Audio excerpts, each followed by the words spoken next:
بسم اللہ الرحمن الرحیم اللہم صلی علی محمد و آل محمد۔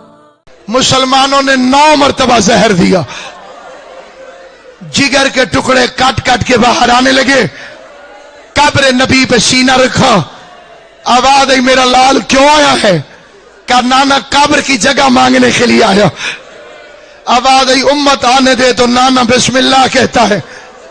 وہاں سے چلا ماں کی قبر پہ گیا، رو کے کہنے لگا اماں میں نانے کے پاس قبر کی جگہ مانگنے گیا تھا، قبر میں تڑپ کے کہتی ہے ماں کے پاس چلے آنا، ماں تجھے اپنی جھولی میں جگہ دے دے گی۔ دروازوں کے سہارے لے کے امام مبین گھر پہنچا۔ اللہ تمہارے وارث سلامت رکھے ہو میری بیٹیوں بہنوں۔ امام حسین کسی بی بی کا مان نہ توڑے۔ ام فروہ نے امام حسن کے منہ سے خون نکلتا دیکھا، تڑپ کے کہتی ہے مجھے لگتا ہے ہم مدینے میں اجڑ گئے ہیں۔ آواز آئی جلدی کر میرے لیے بستر بچھا۔ جناب ام فروہ نے بستر بچھایا۔ حسین کے عزاداروں دنیا کے کسی غم میں نہ رو، وہ حسین کا صدقہ جو مدینے میں بستر پہ تڑپتا رہا اسے زہرا کا امیر حسن کہتے ہیں، جو کربلا کی تپتی ہوئی ریت میں تڑپتا رہا اسے غریب حسین کہتے ہیں۔ آواز آئی میرے قاسم کو جگا۔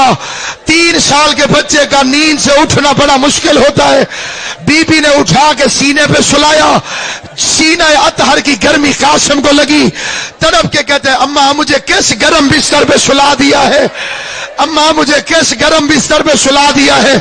آواز آئی بابا کا سینہ ہے، آخری رات ہے۔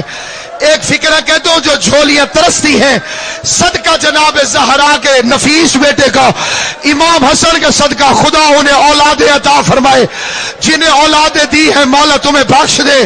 ذرا مجھے بتانا اپنی اولاد کو تعویذ کیوں باندھتے ہو؟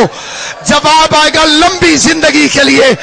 ہائے کہہ کے کہہ دے قسمت حسن کی، بیٹے کو مرنے کی اجازت کی خاطر تعویذ لکھ لکھ کے امام حسن باندھتا رہا۔ تعویذ باندھا قاسم جا پھپھیوں کو اطلاع کر۔ آواز ام فروہ کی